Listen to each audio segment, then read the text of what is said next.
Welcome to the National Security Alert, brought to you by the Citizens Commission on National Security. Now here's your host, Roger Aronoff. Today, our Citizens Commission on National Security report is with Steve Lance. Steve is an executive producer of a new documentary called Unbroken, which we're going to talk about, the untold story of Shen. Steve, welcome. Roger, thanks so much for having me on your program. Great to have you. Anyway, so I've been fascinated with the whole Falun Gong, and I saw Shen at the Kennedy Center probably 15 years ago. So I find it disruptive.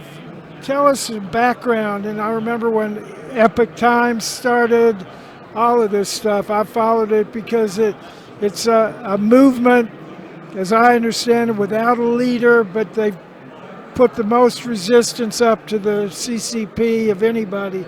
Tell me define it from your point of view, and how did you get involved with it? Well, it's amazing that you understand, what's sort of around, and the founding of Epoch Times and Shen, two different entities but with similar origins. And Falun Dafa, or Falun Gong, it's a meditation practice that was passed down in China in 1992, and it spread incredibly quickly. From 1992 to 1998, 6 short years, according to the Chinese Communist Party's own internal estimates, 1 out of 12 Chinese people were practicing. In a country with 1.4 billion people, that translated into 100 million people. In the Communist Party alone at that time, there were only 60 million people. And so although it's peaceful and rooted in 3 core principles of truthfulness, compassion, and forbearance, the CCP saw it as a threat. The dictator at the time, Jiang Zemin, was extremely jealous that there could be something that would be followed more than him. And then, if you just look at the core ideology rooted in communism, it's atheism, and it's antithetical to what Falun Dafa is, because it is spiritual, deeply spiritual. So the CCP condemned it, they banned it, they started to demonize it, they labeled it as an evil cult, they started rounding up practitioners, putting them in prison, labor camps, forced labor, eventually escalating into torture, murder, and one of the most egregious crimes that humanity's actually ever seen, forced live organ harvesting. And so because of all of this, particularly the propaganda element, in the West, a lot of people were apprehensive to come out and talk about it, stand up for it, report on it. And so that was why the Epoch Times was actually born, to be able to shed light on this persecution.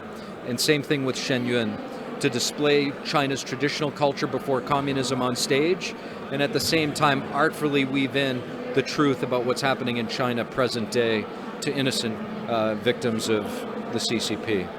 So in its early days, when the people came out in the morning to the parks and did their meditation, their practice, was it intended as a resistance or rebellion to the CCP, or just what was it? In fact, it was not intended as that. In fact, some of what makes Falun Dafa different than some of the other religions or ethnic groups inside of China, say take the Uyghur Muslims in Northwest or the Tibetan Buddhists in the West, Falun Gong was native to what they call the Han people, which is like the main ethnicity inside of China. And so it crossed all social boundaries. So you had people in the highest levels of the government. There's actually, legend has it, that Xi Jinping's mother-in-law was a Falun Dafa practitioner. And it went all the way down, no social boundaries, down to farmers and peasants. Everybody in China knew about it and was practicing it. And so it wasn't political at all. So when did it become political, and how? Well, I wouldn't say that it is political. When did it become politicized? It became politicized in 1999, when the CCP launched a nationwide persecution, unleashing the whole country's resources. When the persecution just started, estimates ranged that about 1/4 of the GDP in China was set to persecute this group. There's an office, it's an extrajudicial office very similar to the Gestapo in Nazi Germany. It's called the 610 Office. It was created on June 10th, 1999, specifically to carry out the persecution. They report to nobody, and they can do whatever it takes to destroy Falun Gong. The edict came down from the highest levels of China, the Communist Party's dictator, Jiang Zemin, to destroy them financially, destroy them physically, and destroy their reputations. And the 610 Office was tasked with that responsibility. And it still operates in China today to do that. Well, another thing that happened in 1999 was the book Unrestricted Warfare by two CCP colonels that seemed to lay out their plans, that they, through the media, through cyber attacks, through military kinetic if necessary, but mainly infiltration and people, why are they being so open about their plans? And is there any connection 1999 to what you're talking about 1999? It's a great question, and it's arguably one of the most profound and serious questions of our time. Is the CCP's asymmetrical war that they've been waging and continue to wage on the United States of America. In our film Unbroken, it has two arcs. One is an investigative arc, which attacks this very issue that you raised. The other is the art arc. But let's talk about the investigative. As you may have heard of the CCP's United Front Work Department, this is a key pillar in the unrestricted war that the CCP is waging against us. Mao Zedong called it the magic weapon. Xi Jinping has taken that magic weapon and harnessed it into something even more powerful. And what we explore in our film is a leaked directive that came out from China to activate YouTubers and influencers in the United States, basically sleeper cells of spies, to start to influence our media. And the New York Times is at the center of our investigation. And we have, excuse me, strong reason to believe that they are either wittingly or unwittingly acting as an agent or an agent of influence for Beijing. They've written 12 hit pieces in a 6-month span on the Shen Performing Arts Group. That's an incredible amount of ink for the New York Times to wage and to offer on anything, let alone a benign American-based company that was established with noble roots. And the narratives that they spread in their 12 hit pieces come straight out of Beijing's playbook. They undermine the organ harvesting, they downplay the organ harvesting, they paint Falun Gong in the same light that the CCP would paint it, and their aim, and what they've actually been successful at doing, unfortunately, is triggering lawfare and lawsuits against Shen Yun. And so there have been people that are foreign nationals, not American citizens, filing civil and criminal complaints against, civil complaints against the Shen Yun Performing Arts.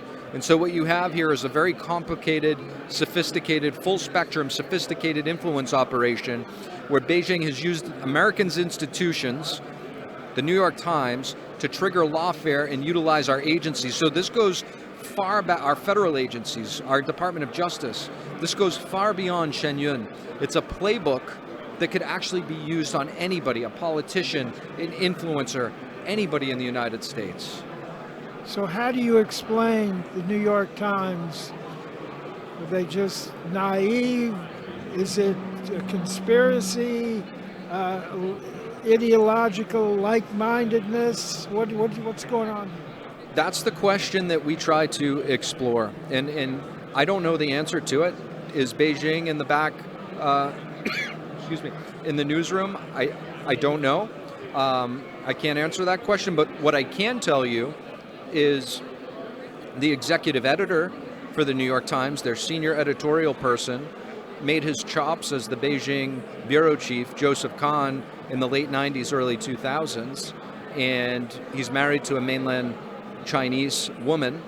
So I can tell you that, and in order to, for the New York Times to stay active in Beijing, I know that you have to toe a certain line. There's certain issues that you simply cannot touch. And at our media outlet, the Epoch Times and NTD, we're completely banned from China, and we take that as a badge of honor. And so these are questions that viewers and listeners can ask themselves.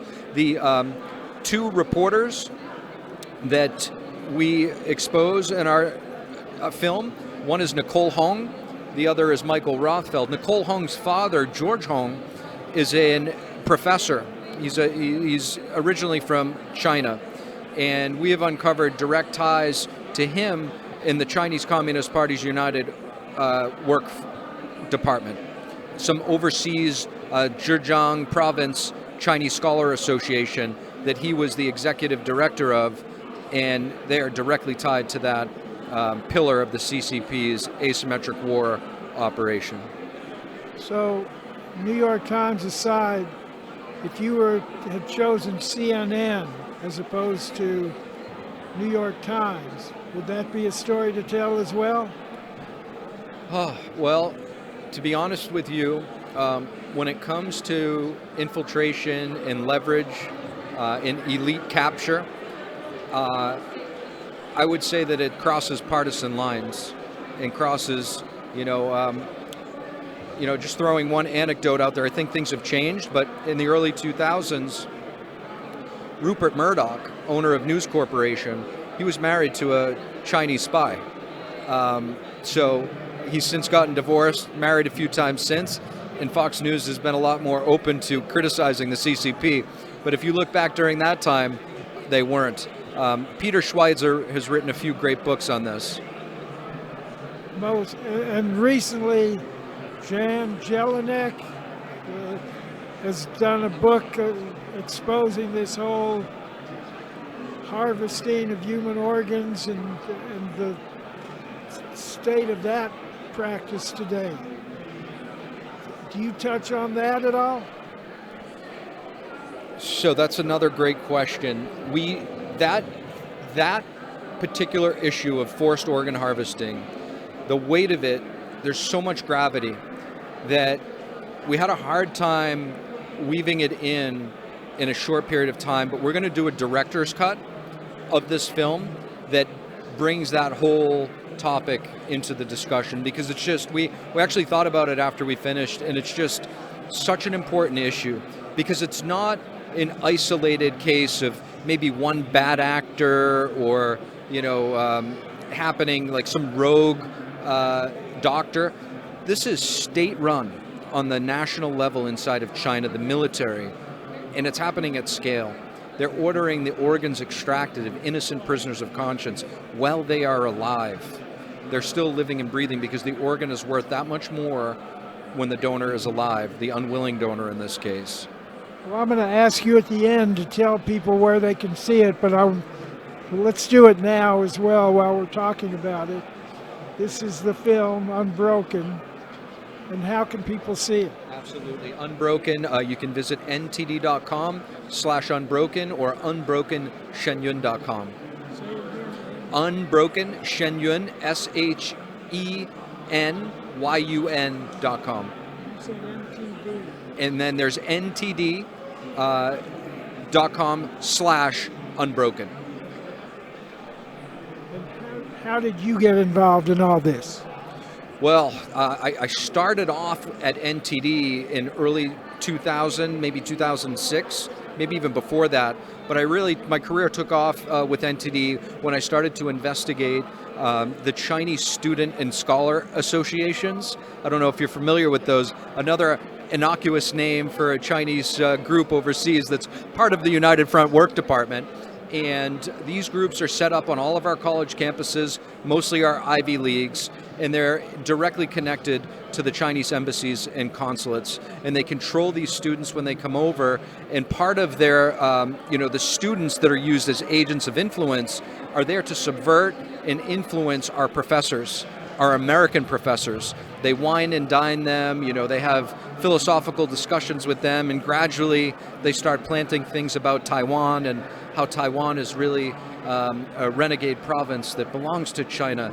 And the Falun Gong, these people are crazy, you shouldn't listen to them, and various ways to capture these elite minds and important minds on our college campuses. the CSSA's, Chinese Student and Scholar Associations, have then since morphed into the Confucius Institutes, which many people are now aware of that have been shut down. But it's like whack-a-mole. They shut down, they close, they open up under different names, and they're still here. It's still a pervasive problem. What were you doing before you started all this that led you into this world? Well, before I was business, and I took some time off after that stint. I'm an entrepreneur, and I came back into NTD and this after the 2020 election. I just felt like there was a need to restore the integrity of journalism after seeing so many things, the way things were reported during the COVID period. January 6th, I don't know how people view that, but I was there on that day. I witnessed the whole day play out from a journalist's eyes. And what I can tell you, the media, even Fox News, when I went back to the hotel and saw the way everybody was covering it, who wasn't there, who was in the newsroom, it was completely different. And I just felt this was a calling, and this is very much mission driven for me. Well, I'm totally in the belief that it was a Fedsurrection, not an insurrection. We know there were hundreds of FBI assets in the crowd, Antifa people. The whole thing was just, that's a whole other thing we could talk about. But have you been following just the news reporting about Neville Roy Singham and that whole thing? And he's a tech entrepreneur who lives in Shanghai and very active promoting the CCP into the West, and with his wife Jody Evans, co-Pink founder. Does that tie into any of the research you've done? I haven't been able to thoroughly dug in, but I can tell you John Solomon is one of the most honest brokers you'll find in the Beltway, and has been for a long time. And I've been seeing, I've been a little bit busy here at CPAC, but I've been seeing his reporting about just that, just the news in my feed, and I'm looking forward to digging in and understanding it much, much more. All right, so how long did it take you to make this film? This film was quite a while. It took us about 1 year to the month. Yeah. Is there anything else you'd like to add that we haven't touched on? The one last thing I would just say is the film. It's really well done, production quality. But at the end of the day, if you do say so yourself. If I do say so myself, yeah. Not that I have any bias, but it's really a cry for help. It's a cry for help from the United States government, and a cry for help to the intelligence community to recognize and protect Americans. These are Americans. These are some of the best Americans that fled communist China, came here, love everything that America stands for, the ideals, the protection of freedom of belief, and they're being victims of an active covert influence operation coming out of Beijing. And so it's a national security issue for our country, and hopefully more people will see it, can raise awareness to it, and help stop what's happening. One more time, tell people how they can see it, when they can see it. Will it cost them anything? Right now, it is for free for a limited time until early April, so I recommend going to either UNBROKENShenYun.com. There's multiple platforms you can watch it for free, YouTube, NTD, a few other platforms, or you can watch it directly from ntd.com/unbroken. And what does Shen Yun translate to? From what I'm told, Shen Yun translates into the beauty of divine beings dancing. Okay, been a pleasure. Thank you so much. Thank you.